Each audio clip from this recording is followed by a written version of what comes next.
Very good morning to all my dear friends. मैं हूं प्रशांत मावानी। आज 22 जनवरी 2022 है। आज हमारे टेबल के ऊपर है 5 इंपॉर्टेंट आर्टिकल्स। उससे पहले मैं आप सभी के साथ एक बहुत ही इंपॉर्टेंट चीज़ डिस्कस करना चाहता हूं। डियर फ्रेंड्स, हमने 2 यूट्यूब चैनल्स की शुरुआत की है। एक है क्यूरियसली फॉर एवर और दूसरी चैनल जो है that is curiously education. Curiously education पर आपको मंडे से सैटरडे तक एडिटोरियल एंड आर्टिकल एनालिसिस यानी कि ये जो लेक्चर है ये मिलेगा, और इसी के साथ डेली फाइनेंशियल न्यूज़ एनालिसिस ये लेक्चर भी आपको मंडे से सैटरडे इस चैनल क्यूरियसली एजुकेशन पर मिलेगा। संडेज को ये वाला lecture editorial and article analysis और डेली फाइनेंशियल न्यूज़ एनालिसिस ये लेक्चर संडेज को नहीं होंगे। क्यूरियसली फॉरएवर जो चैनल है उस पर बहुत सारे अलग अलग विषयों पर आपको वीडियो लेक्चर्स देखने को मिलेंगे। काफ़ी इंटरेस्टिंग टॉपिक्स होंगे। ये किसी एग्जामिनेशन को ध्यान में रखते हुए नहीं, इन जनरल जो एक व्यक्ति की क्यूरियोसिटी होती है उसको एड्रेस करने का एक प्रयास जो है वो हम क्यूरियसली फॉरएवर से करने वाले हैं।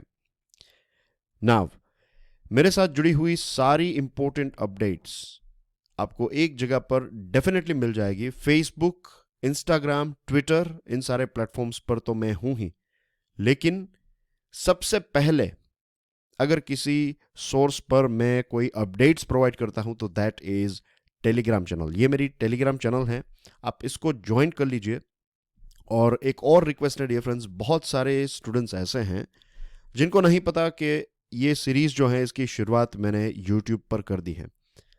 तो रेगुलर स्टूडेंट्स को ये रिक्वेस्ट है कि प्लीज़ आप सभी को इन्फॉर्म करें। इसीलिए मैं कहता हूं कि इस लेक्चर को आप शेयर करें व्हाट्सएप पर, फेसबुक पर, जो भी अलग अलग प्लेटफॉर्म्स पर आप कर सकते हैं। हो सके उतने ज़्यादा स्टूडेंट्स तक ये मैसेज पहुंचाइए कि इस सीरीज की शुरुआत जो है वो हमने कर दी है। ठीक है, तो लेट्स स्टार्ट टुडेज डिस्कशन। पहला टॉपिक है टाइम्स ऑफ इंडिया का, इसका नाम है विन फॉर डॉटर्स। अब यहाँ पर सुप्रीम कोर्ट ने एक बहुत ही इंपॉर्टेंट स्टैंड लिया है, एक बहुत ही इंपॉर्टेंट डिसीजन लिया है। It's about women's right to inheritance of property. Supreme court ने यह कहा है कि daughters will have equal rights to their fathers property even prior to the enactment of the Hindu succession act of 1956। जब से ये HSA 1956 आया है तब से तो महिलाओं को प्रॉपर्टी मिल रही है, उनके जो फादर की प्रॉपर्टी है उसमें एक हिस्सा उनको मिल रहा है। लेकिन सुप्रीम कोर्ट ने यहाँ पर यह कहा है कि 56 वाले ये एक्ट से पहले की भी अगर कोई प्रॉपर्टी है तो उसमें भी बेटियां जो हैं उनको इक्वल राइट मिलेगा।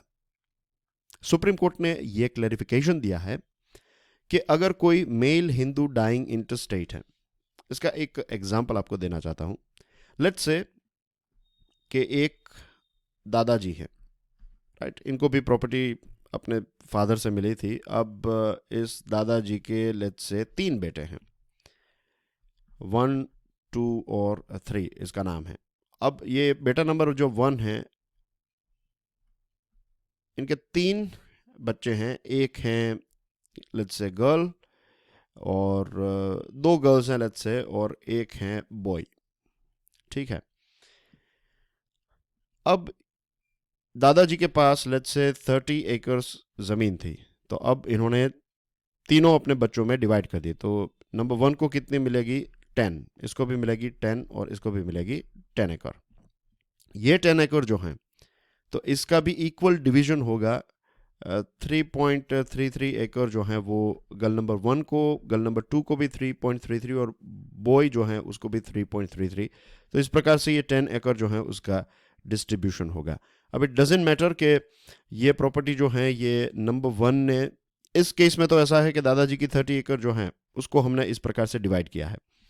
In case let's forget about दादाजी, लेट्स से कि ये जो फादर हैं नंबर 1, उसने अपने पैसों से, उसके पास कोई ज़मीन नहीं थी लेकिन अपने पैसों से, अपनी मेहनत से उसने ज़मीन खरीदी, 10 एकड़ ज़मीन।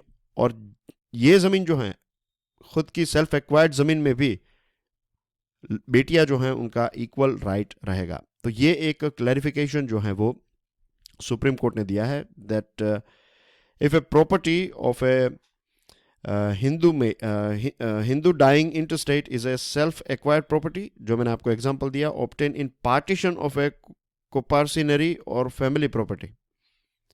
सभी जगहों पर बेटियां जो हैं उनको इक्वल राइट मिलेगा, प्रॉपर्टी वो क्लेम कर पाएगी। The apex court has been progressively interpreting the 2005 amendment to the HSA and in 2020 clarified that daughters had coparcenary rights by birth. coparcenary rights का मतलब ये है कि अगेन एक फादर हैं, राइट, और एक बॉय और एक गर्ल, ये दो उनके बच्चे हैं। तो जब से ये बेटी का जन्म होता है तब से फादर की जो भी प्रॉपर्टी है उसमें कोपार्सिनरी यानी कि इसके डिवीजन जो भी प्रॉपर्टी का होगा तो उसमें इक्वल राइट जो है वो बेटी को मिलेगा। ये बात भी सुप्रीम कोर्ट ने 2020 में क्लैरिफाई की थी। अब हमारे देश में प्रॉपर्टी जो है उसको वेल्थ का एक बहुत बड़ा सोर्स माना जाता है, और इनफैक्ट सिर्फ माना ही नहीं जाता, वो है भी। बहुत सारे केसेस में आपको यह देखने को मिलेगा कि अगर एक महिला के पास, खास करके आई एम टॉकिंग अबाउट एक बूढ़ी महिला के पास अगर खुद की अपनी प्रॉपर्टी है, अगर उसके नाम पर प्रॉपर्टी है, तो she can exercise financial independence. जब तक वो प्रॉपर्टी उसके पास है तब तक बच्चे जो हैं, हर किसी फैमिली में ऐसा नहीं होता है, लेकिन आई am talking about worst families, I am talking about worst case scenarios, कि जब तक दादी जी या फिर नानी जी के पास प्रॉपर्टी है तब तक दादी जी और नानी जी की सेवा अच्छी तरीके से की जाएगी। जैसे ही आपने प्रॉपर्टी जो है वो बच्चों के नाम पे ट्रांसफ़र कर दी, उसके बाद जो है यू हैव नथिंग, आपके पास वैसे देखा जाए तो लीगली कुछ नहीं है। भले ही वो आपकी थी और आपने दी, लेकिन जब भी कोई प्रॉब्लम होता है तो फाइनली अगर आप लॉ का सहारा लेते हैं तो आपके पास क्या है, जो डॉक्यूमेंट्स अगर आपके नाम पर हैं तो उन चीज़ों को वैलिड माना जाता है, इज़न्ट इट। तो फाइनेंशियल इंडिपेंडेंस, अगर प्रॉपर्टी है तो वो एक फाइनेंशियल इंडिपेंडेंस एक्सरसाइज कर पाएंगे, एक प्रकार की एंटरप्रेन्योरशिप जो है वो एक्सरसाइज कर पाएंगे। तो आई एम श्योर आपने भी अपने जीवन में बहुत सारे ऐसे केसेस देखे ही होंगे, तो आप वो सारे एग्जाम्पल्स को खुद एक्सप्लोर कीजिए, याद कीजिए और यहाँ पर इसको फिट करने की कोशिश कीजिए। In a country where women face massive social and legal hurdles to inheritance, this is a big win। जो सुप्रीम कोर्ट ने ये डिसीजन लिया है और जो एक्सप्लेनेशन दिया है सुप्रीम कोर्ट ने, ये जो लेटेस्ट वाला HSA 1956 वाला, तो इस प्रकार के डिसीजंस, इस प्रकार के जो स्टैंड है सुप्रीम कोर्ट के, इससे महिलाओं का डेफिनेटली सशक्तिकरण होता है। क्योंकि हमारे देश में वैसे भी देखा जाए तो इनहेरिटेंस की जब भी बात आती है तो महिलाओं को उतना ज़्यादा राइट्स नहीं मिलता। इनफैक्ट कई जगहों पर ऐसा होता है कि ऑफ कोर्स एक जो बेटी है उसकी शादी हो गई, अब वो अपने ससुराल में हैं, उनके भी बेटा और बेटी जो हैं उनकी शादी हो गई, let's say we are talking about a mummy, right, एक मदर हैं। अब मदर के मैटरनल साइड यानी कि ये जो माँ हैं उस या फिर ये जो बेटी हैं उसके फादर और मदर के पास जो भी प्रॉपर्टी हो, लेट्स से इसका एक भाई है, तो इसकी जो भी प्रॉपर्टी है वो इस भाई के पास आएगी। लेकिन जब ये मदर वहाँ पर जाकर क्लेम करेगी कि भाई लीगली मुझे भी प्रॉपर्टी चाहिए, तब ये देखा जाता है कि यार आप में संस्कार नहीं है या फिर प्रॉपर्टी मांगने चले आए, ये सारे इश्यूज भी होते हैं इन रियल वर्ल्ड, ऐसा भी कहा जाता है। तो बेटे को अगर डायरेक्टली मिल रही है तो कोई बात नहीं, तो वो लालची नहीं है, उसका तो अधिकार है। लेकिन बेटियां जो हैं वो जब प्रॉपर्टीज मांगती है तो ऐसे प्रॉब्लम्स कुछ परिवारों में होते हैं, as we all know, isn't it. अब नेशनल फैमिली हेल्थ सर्वे क्या कहता है कि 43% महिलाएं जो हैं उन्होंने, ये जो रिस्पोंडेंट है, ऐसा नहीं कि देश के 43, जो रिस्पोंडेंट हैं जिन्होंने इस सर्वे में पार्ट लिया, तो ऐसे 43% महिलाओं का कहना ये था कि उनके पास किसी ना हाउस या फिर किसी प्रकार की ज़मीन जो है वो उनके नाम पर है। लेकिन यूनिवर्सिटी ऑफ मैनचेस्टर का एक पेपर जो रिलीज़ किया गया तो उसका कहना यह है कि हमारे देश में सिर्फ 16% ऑन एन एवरेज 16% जितनी ग्रामीण महिलाओं के पास खुद का कोई मकान या फिर ज़मीन है। बाकी जो ज़मीन और मकान जो है वो हस्बैंड के नाम पर या फिर किसी मेल फैमिली मेम्बर के नाम पर ही होती है। दूसरा जो हमारे देश में प्रॉब्लम है वो ये है कि central personal law, central government के जो पर्सनल लॉ हैं उसमें और कुछ राज्य सरकारों के लॉज में बहुत बड़ा डिफरेंस है, जैसे कि पंजाब, हरियाणा, उत्तर प्रदेश, दिल्ली जैसे कुछ हमारे देश के राज्य हैं। Delhi is a union territory, but यहाँ पर जब मैं राज्य कह रहा हूँ तो I am talking in general. We are saying कि यहाँ के जो रूल्स हैं वो सेंट्रल गवर्नमेंट से थोड़े डिफरेंट है, और in fact they are regressive. Regressive यानी कि बेटियों को ईजिली प्रॉपर्टी ना मिले, इस प्रकार के लॉज यहाँ पर हैं। हरियाणा ने तो 2 बार ट्राई भी की थी कि ये जो प्रोग्रेसिव राइट्स हैं उनको हटाने की कोशिश की थी, और उत्तर प्रदेश में 2016 से एक लॉ है कि जो डॉटर हैं अगर उसकी शादी हो जाती है तो वो फिर फैमिली जो अपने फादर की प्रॉपर्टी है, फादर साइड की प्रॉपर्टी पर क्लेम नहीं जता सकती। तो सेंट्रल और स्टेट लेवल पर जो अलग अलग लॉज हैं उनको भी हमें अलाइन करना होगा, कुछ स्टैंडर्डाइजेशन करना होगा, वरना फिर सुप्रीम कोर्ट इस प्रकार के डिसीजंस लेती रहेगी और लॉज अलग होने की वजह से उनका इम्प्लीमेंटेशन नहीं हो पाएगा। तो I hope this topic is clear to you. Now let's move on to the next one. आगे बढ़े उससे पहले, अगर आपको मोटिवेशनल कोट्स, मोटिवेशनल पॉडकास्ट पसंद हैं, इंस्पायरिंग स्टोरीज अगर आप सुनना चाहते हैं, तो चेक आउट क्यूरियसली फॉरएवर। ये स्पॉटिफाई, गाना, जियो सावन, गूगल पॉडकास्ट, अमेजोन म्यूजिक, विंक म्यूजिक और इसके अलावा बहुत सारे अलग अलग प्लेटफॉर्म्स पर अवेलेबल हैं। डियर फ्रेंड्स, अब बात करते हैं reform civil services, Times of India का ये इंटरेस्टिंग आर्टिकल है। I am sure dear friends आपको याद है कि कल हमने सरदार वल्लभ भाई पटेल के बारे में बात की थी, और हमने देखा था कि उन्होंने ऑल इंडिया सर्विसेज की जब स्थापना की तो उसको लेकर उनके क्या विचार थे।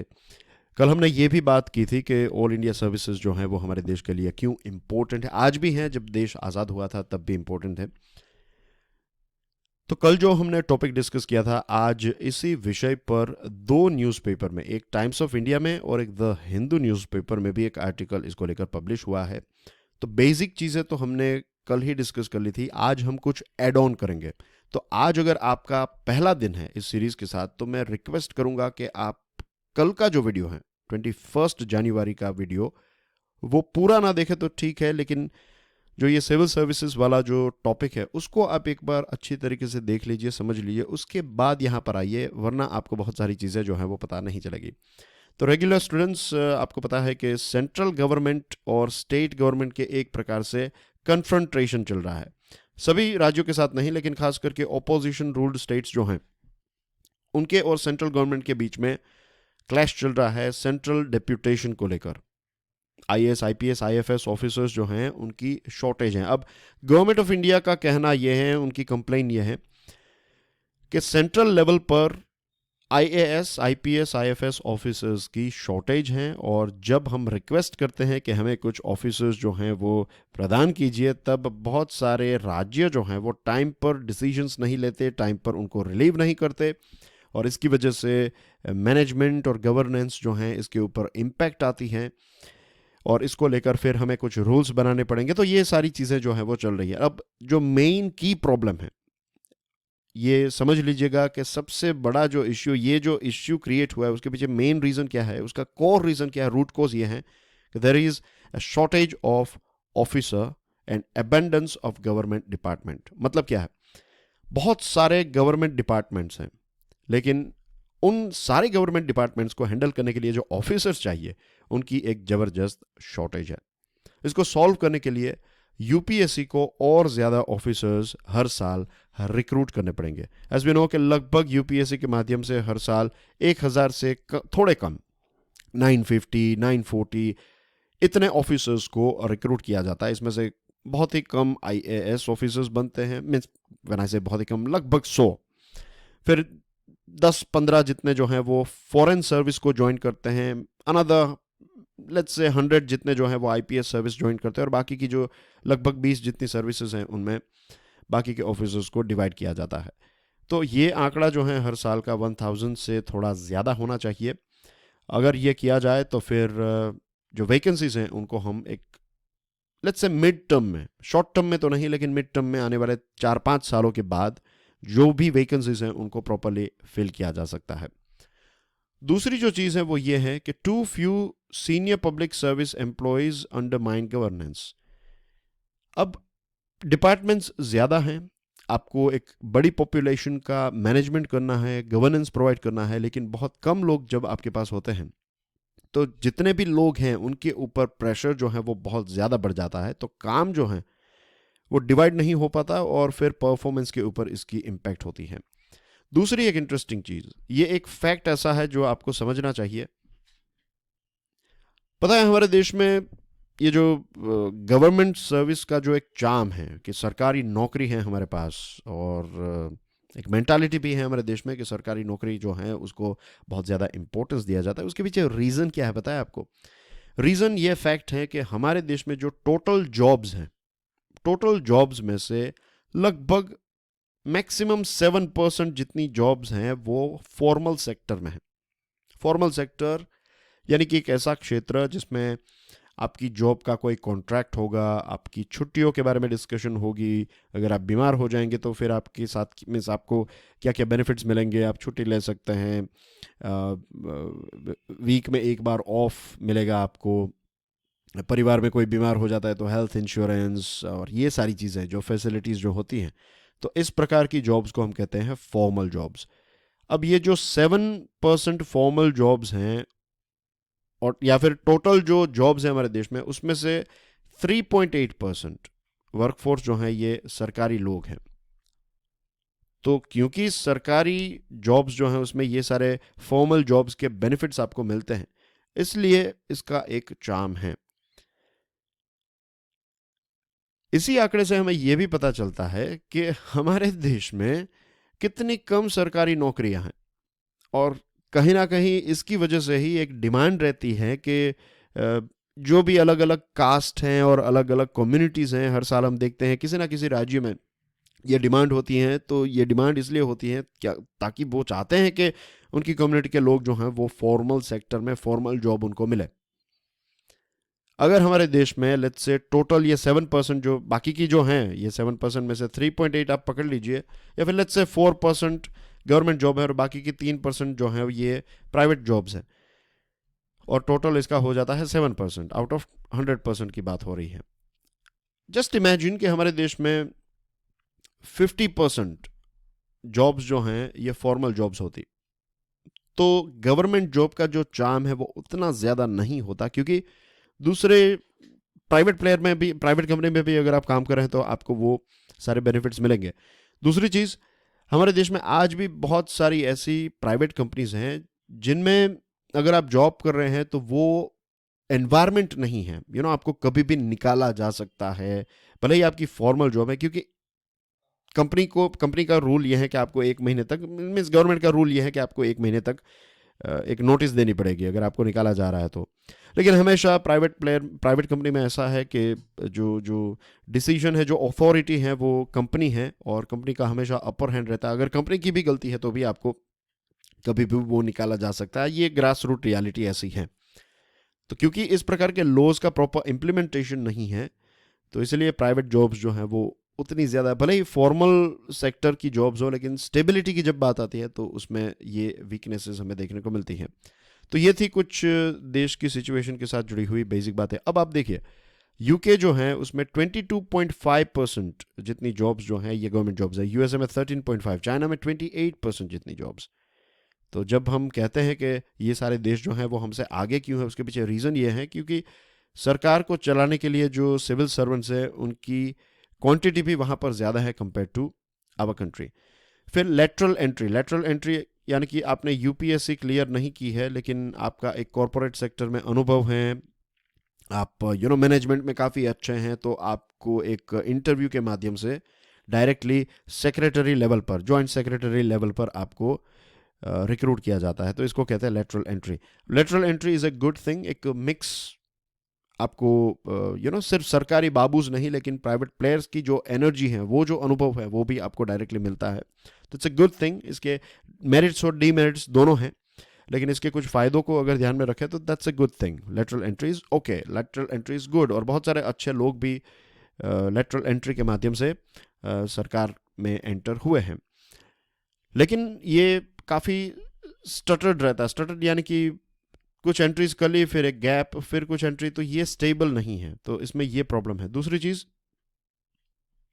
कि रिफॉर्म्स जो हैं ये हमें ब्यूरोक्रेसी में भी रिफॉर्म्स की आवश्यकता है, एग्जामिनेशन कंडक्ट करने की जो प्रोसेस है उसमें भी कुछ रिफॉर्म्स की आवश्यकता है, और टाइम पर एग्जामिनेशन होनी चाहिए। आप देखते हैं कि कई सारे राज्यों में भी ऐसा होता है कि एग्जामिनेशन जो है वो कई सालों के बाद होती है, और जब तक बिजनेस और एंटरप्रेन्योरशिप का एनवायरनमेंट फलेगा फूलेगा नहीं, तब तक ज़्यादा से ज़्यादा लोग जो हैं वो गवर्नमेंट जॉब्स के पीछे भागेंगे, और इससे फिर एक बेरोज़गारी नज़र आती है। तो ये भी है, तो we need to sort this thing out. But anyway, reform civil services, ये जो टॉपिक है कि रिफॉर्म सिविल सर्विसेज को रिफॉर्म करना, यानी कि सिर्फ एग्ज़ाम ही नहीं लेकिन जो काम करने का तरीका है उसको भी रिफॉर्म करने की आवश्यकता है। अब द हिंदू का जो आर्टिकल है उसमें ये कहते हैं कि वेस्ट बंगाल 280 ऑफिसर्स, जो सेंटर ऑफिसर्स हैं इनके पास, लेकिन सिर्फ 11 का नाम उन्होंने भेजा है। 247 में से 13 राजस्थान, और तेलंगाना 208 में से 7। तो सेंट्रल गवर्नमेंट भी यहाँ पर गलत नहीं है। सेंट्रल गवर्नमेंट का जो एक ग्राउस है, या फिर सेंट्रल गवर्नमेंट की जो कंप्लेन है कि भाई हमें भी लोगों की आवश्यकता रहती है, हमारे यहाँ पर भी बहुत सारी यूनियन गवर्नमेंट मिनिस्ट्रीज में वैकेंसीज हैं, तो कुछ स्टेट्स ऐसे हैं वो जानबूझकर इतने सारे बहुत ही कम नाम सेंड करते हैं, तो that is also not right. कल जो हमने डिस्कशन की थी उसमें मैंने आपको बताया था कि पहले जो सेंट्रल डेप्यूटेशन होता था वो कंसल्टेशन से होता था, तो जो ऑफिसर हैं उसकी भी राय, अगर ऑफिसर को नहीं जाना है तो फिर आप उनको फोर्सफुली वहाँ पर नहीं भेजेंगे। और कुछ ऐसे सिविल सर्वेंट्स हैं जिनका कहना यह है कि जब सेंट्रल डेप्यूटेशन होता है तो बहुत ही टॉप डाउन कल्चर उनको फेस करना पड़ता है। टॉप डाउन कल्चर यानी कि ऑलरेडी जो यूनियन मिनिस्ट्रीज में काम कर रहे हैं यूनियन गवर्नमेंट के ऑफिसर्स जो हैं, वो फिर ऐसे नए ऑफिसर्स को फिर थोड़ा अपने से नीचा कंसिडर करते हैं। ये मानते हैं कि ये तो आप तो अभी अभी यहाँ पर आए हैं, हम तो बहुत ही पुराने हैं, अनुभवी हैं, आप तो स्टेट में ही काम किया, हम तो इतने सालों से सेंट्रल गवर्नमेंट में काम कर रहे हैं। तो इस प्रकार का जो एक कल्चर है ये हमारे देश के लिए हेल्थी नहीं है, तो इसको भी रेक्टिफाई करने की आवश्यकता है। Moving on to next topic, it's about politics of Uttarakhand. इसका नाम है हिमालयन क्वेश्चंस, और ये द हिंदू का आर्टिकल है।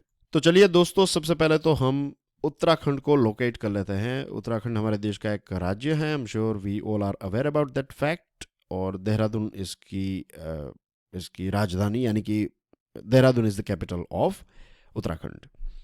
उत्तराखंड को देखिए, इंटरनेशनल बॉर्डर्स भी हैं, एक तरफ है चाइना, दूसरी तरफ है नेपाल, फिर बहुत सारे राज्यों के साथ भी अपनी बॉर्डर शेयर करता है। ऊपर से अगर हम स्टार्ट करें तो हिमाचल प्रदेश है, फिर हरियाणा के साथ अपनी बॉर्डर शेयर करता है, और यहाँ पर हैं उत्तर प्रदेश। तो ये जियोग्राफिकल फैक्ट जो है वो आपको उत्तराखंड के बारे में पता होने चाहिए, and I am sure you know this thing as well कि ये एक पूरी जो हिमालयन माउंटेन रेंज है, तो एक हिमालयन स्टेट है उत्तराखंड। अब 14 फरवरी सिर्फ वैलेंटाइंस डे नहीं है, उत्तराखंड में असेंबली इलेक्शंस भी होने वाले हैं, और उत्तराखंड में बहुत सारे मंदिर हैं, और जब भी इलेक्शंस की बात आती है तो मंदिर एक हॉट टॉपिक रहता है। और इसके पहले जो चीफ मिनिस्टर थे त्रिवेंद्र सिंह रावत साहब, उन्होंने ये कोशिश की थी कि चारों जो मंदिर हैं जैसे कि बद्रीनाथ, केदारनाथ, गंगोत्री और यमुनोत्री, 4 धाम जो उत्तराखंड में मौजूद हैं, जो वहाँ पर लोकेटेड हैं, तो ये 4 धाम का जो मैनेजमेंट है उसमें एक बदलाव करने की कोशिश की थी, लेकिन फिर बदलाव किया भी था। इनफैक्ट एक नया जो वहाँ का बोर्ड है उसको चेंज किया, उसको एक नया लॉ लेकर आया, लेकिन बहुत सारे जो प्रीस्ट थे, जो पुजारी थे, उन्होंने इसका विरोध किया। फिर नए चीफ मिनिस्टर आते हैं, और इनफैक्ट 3 चीफ मिनिस्टर्स, जो पहले त्रिवेंद्र सिंह थे तो उनको रिप्लेस किया तीरथ सिंह ने, तीरथ सिंह को रिप्लेस किया पुष्कर सिंह धामी साहब ने। तो फिलहाल जो चीफ मिनिस्टर हैं वो हैं पुष्कर सिंह धामी। तो फिर अब इलेक्शन का माहौल है, तो मंदिरों के बारे में बात की जा रही है, और जो अभी केदारनाथ का रीडेवलपमेंट हुआ है तो उसको डबल इंजन गवर्नमेंट का नाम दिया है, कि सेंट्रल गवर्नमेंट और उत्तराखंड गवर्नमेंट दोनों मिलकर एक डबल इंजन सरकार के तौर पर काम कर रहे हैं। काफ़ी स्पीडी यहाँ पर डेवलपमेंट है, इस प्रकार की बातें जो हैं वो बताई जा रही है। दिसंबर में मोदी साहब ने लखवार मल्टीपर्पस प्रोजेक्ट का उद्घाटन किया, और एक 8,700 करोड़ के रोड प्रोजेक्ट का भी उद्घाटन जो है वो उत्तराखंड में किया। दूसरी चीज़ कि उत्तराखंड में बहुत सारे आर्मी रिटायर्ड आर्मी पर्सोनल भी रहते हैं, जिनको हम कहते हैं एक्स सर्विस मेंबर्स। अब देहरादून जो हैं तो वहाँ पर और इर्द गिर्द एरिया में बहुत सारे रिटायर्ड आर्मी पर्सोनल रहते हैं। और नेशनल सिक्योरिटी की भी जब भी बात आती है तो उत्तराखंड एक बहुत इंपॉर्टेंट, बिकॉज वी नो के वो चाइना के साथ अपनी बॉर्डर शेयर करता है।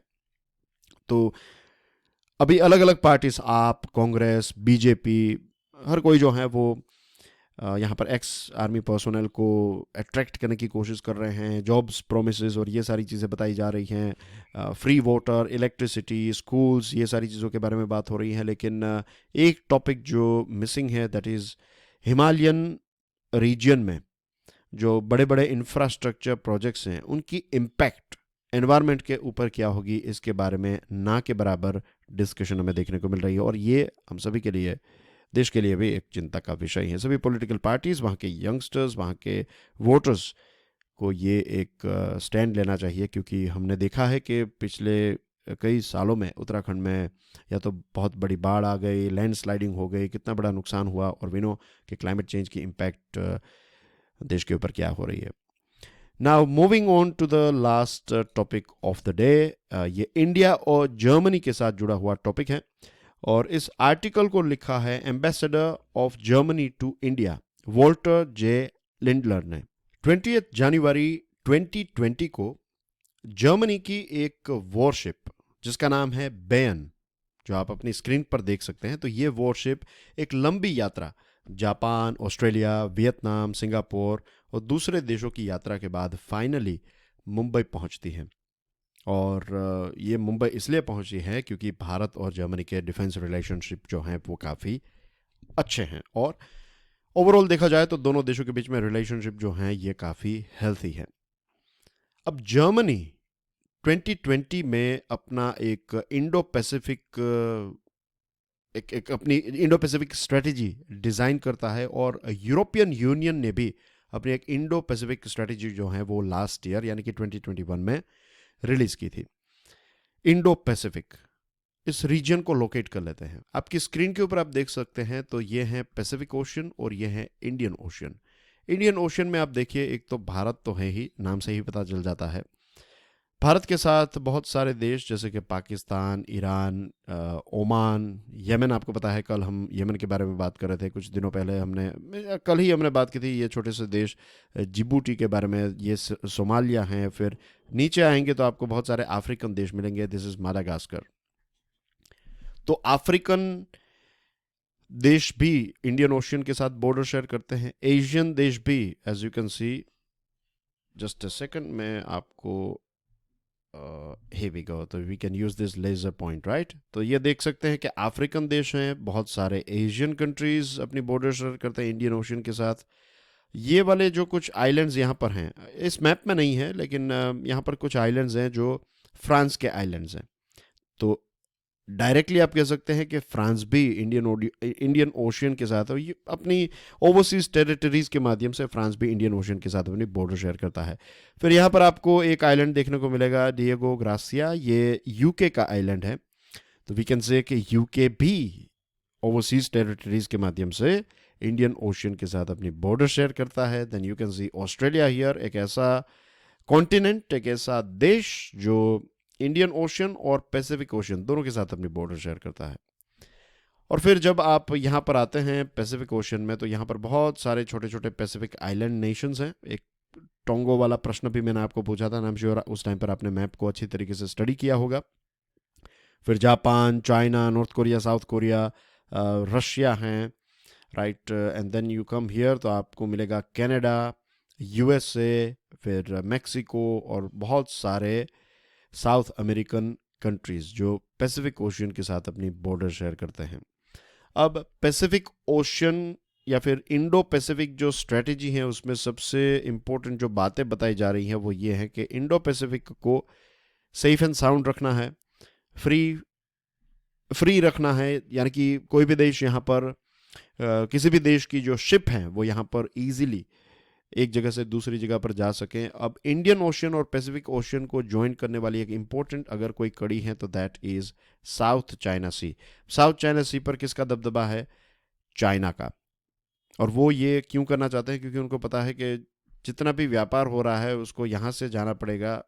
तो ये कनेक्टिंग लिंक है, अगर ये कनेक्टिंग लिंक उनके हाथ में रहेगी तो फिर ये इनडायरेक्टली पूरी दुनिया के व्यापार पर राज कर पाएंगे। इंडो पैसिफिक के साथ जुड़े हुए कुछ बहुत ही इंपॉर्टेंट फैक्ट्स हैं। क्यों इंडो पैसिफिक इंपॉर्टेंट है? जियोग्राफिकल पॉइंट ऑफ व्यू से तो आपने देखा, अब कुछ आंकड़ों को देख लीजिए। दुनिया की 65% पॉपुलेशन इस रीजन में रहती है। दुनिया के 33 मेगा सिटीज जो हैं उसमें से 20 मेगा सिटीज इस रीजन में है। दुनिया की जो टोटल जीडीपी है उसका 62% जो है वो इस रीजन के द्वारा रिप्रेजेंट किया जाता है। दुनिया का जो टोटल ट्रेड है उसका 46% जितना मर्चेंडाइज गुड्स का, सामान का जो ट्रेड है वो इस रीजन से होता है। और source of more than half of all global carbon emission, 50% जितना, 50% से भी ज़्यादा जो ग्लोबल कार्बन एमिशन है वो इस रीजन से एमिट होता है। दोस्तों, ये एक बहुत ही इम्पोर्टेंट फैक्ट है इंडो पैसिफिक के साथ जुड़े हुए। ये वाले जो मैंने अभी आपको एक्सप्लेन किया उसके साथ इसको भी याद रखिएगा। इसकी अंडरस्टैंडिंग, ये बेसिक फैक्ट्स के बिना आपको इंडो पैसिफिक के इंपॉर्टेंस के बारे में कभी भी पता नहीं चलेगा, या फिर आप उसको उतनी गहराई से समझ नहीं पाएंगे। अब जर्मनी और भारत के बारे में बात करें तो जर्मनी ने ये कहा है कि जर्मनी जो रूल बेस्ड इंटरनेशनल ऑर्डर हैं उसके जो रूल्स बनाए जा रहे हैं तो उसमें कंट्रीब्यूट करना चाहता है। फ्रीडम ऑफ नेविगेशन के लिए हमेशा खड़ा है।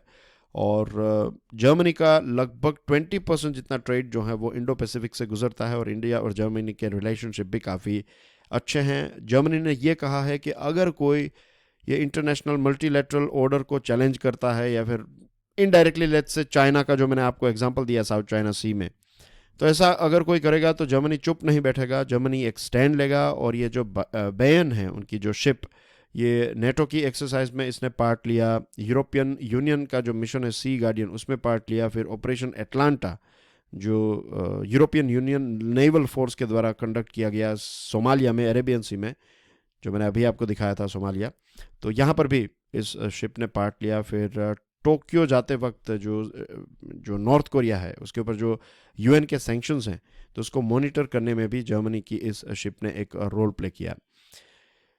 तो as you can see, Germany ने क्लियरली बताया है कि वो चुप नहीं बैठेगा। It is ready to take an active step, या फिर एक्टिव रोल प्ले करने के लिए जर्मनी जो है ग्लोबल प्लेटफॉर्म में तैयार है। और इस साल जो G7 की प्रेसिडेंसी है वो जर्मनी के द्वारा हैंडल की जाएगी। फिर नेक्स्ट जो G20 की प्रेसिडेंसी है वो इंडिया के द्वारा हैंडल की जाएगी। तो दोनों देशों के लिए एक अपॉर्चुनिटी है कि दोनों एक दूसरे को सपोर्ट करें, जॉइंट और कोऑर्डिनेटेड एक्शंस एक दूसरे के साथ कोऑर्डिनेटेड एक्शन में काम करें। Germany cooperates with India to tune 1.3 billion euro year. ये जो डेवलपमेंट प्रोजेक्ट्स हैं भारत में तो उसमें जर्मनी कोऑपरेट करता है। 1.3 बिलियन के प्रोजेक्ट्स जो हैं वो चल रहे हैं, और 90% जितने ये प्रोजेक्ट्स जो हैं ये क्लाइमेट चेंज, नेचुरल रिसोर्सेज को बचाने के लिए और क्लीन और ग्रीन एनर्जी के साथ जुड़े हुए हैं। महाराष्ट्र में जो एक सोलर पावर प्लांट कंस्ट्रक्ट किया जा रहा है तो उसमें भी जर्मनी जो है वो भारत को सपोर्ट करा। ये 125 मेगावाट का धुले का जो प्रोजेक्ट है, सोलर पावर प्लांट प्रोजेक्ट, तो 125 मेगावाट का है, और ये 2,20,000 जितने घरों को इलेक्ट्रिसिटी प्रोवाइड करेगा, और 1,55,000 टन जितना कार्बन डाइऑक्साइड जो है उसके एमिशन को रोकेगा। तो एज वी नो कि जर्मनी और इंडिया, ये जो फैक्ट्स हमने आज एक्सप्लोर किया तो उससे पता चलता है कि जर्मनी और इंडिया के बीच में काफ़ी अच्छा पोटेंशियल है। अब जर्मनी के मैप को देख लेते हैं। जियोग्राफी वाइज अगर आप देखें तो 12 o'clock यानी कि नॉर्थ में आपको देखने को मिलेगा कि डेनमार्क के साथ अपनी एक लैंड बाउंड्री और वाटर बाउंड्री शेयर करता है। यहाँ पर आपको बाल्टिक सी देखने को मिलता है। Then you come here, then you find Poland, चेक रिपब्लिक, ऑस्ट्रिया। याद रखिए इटली के साथ अपनी बॉर्डर शेयर नहीं करता है, लेकिन स्विट्जरलैंड, फ्रांस, ये एक छोटा सा देश है, Luxembourg, then there is a place called Belgium एक देश है, and then you have Netherlands. तो इतने सारे देशों के साथ अपनी बॉर्डर शेयर करता है, और यहाँ पर नॉर्थ सी का पानी जो है उसके साथ भी अपनी बॉर्डर शेयर करता है। और बर्लिन जो है वो जर्मनी का कैपिटल है, और फ्रैंकफर्ट, फिर म्यूनिक, और इस प्रकार के कुछ बड़े इनके शहर भी हैं। So that's everything as far as articles are concerned. News items की बात करें तो भारत ने कुछ 35 जितनी पाकिस्तान की यूट्यूब चैनल्स को ब्लॉक किया है, अब कोविन प्लेटफॉर्म में आप 6 मेंबर्स को रजिस्टर कर सकते हैं और अमर जवान ज्योति की फ्लेम जो है उसको नेशनल वॉर मेमोरियल के साथ मर्ज किया गया है। तो क्यूरियसली फॉर एवर चैनल पर हमने एक स्पेशल वीडियो भी इसके ऊपर कल रात लॉन्च किया था, तो चेकआउट क्यूरियसली फॉर एवर। और अगर आपको इसके लिंक चाहिए तो again check out my Telegram channel, उसके ऊपर से आपको मिल जाएगी। कल जो प्रश्न पूछा था उसका आंसर है INS रणवीर। आज का नया प्रश्न आपकी स्क्रीन के ऊपर है। प्लीज़ PDF को डाउनलोड करने के बाद प्रश्नों को अच्छी तरीके से पढ़ लीजिएगा। वीडियो पसंद आया हो तो hit the like button, channel को सब्सक्राइब करना ना भूलें, वीडियो को दूसरे स्टूडेंट्स तक ज़रूर पहुंचाएं। और डियर फ्रेंड्स, कल संडे है तो अब मैं आपको directly as far as editorial and article analysis video is concerned, मैं आपको मंडे को मिलूंगा। थोड़ी देर के बाद आपको डेली फाइनेंशियल न्यूज़ एनालिसिस वाला जो वीडियो है वो भी इस चैनल पर मिल जाएगा। Enjoy your studies, God bless you all, enjoy your weekend. जय हिंद।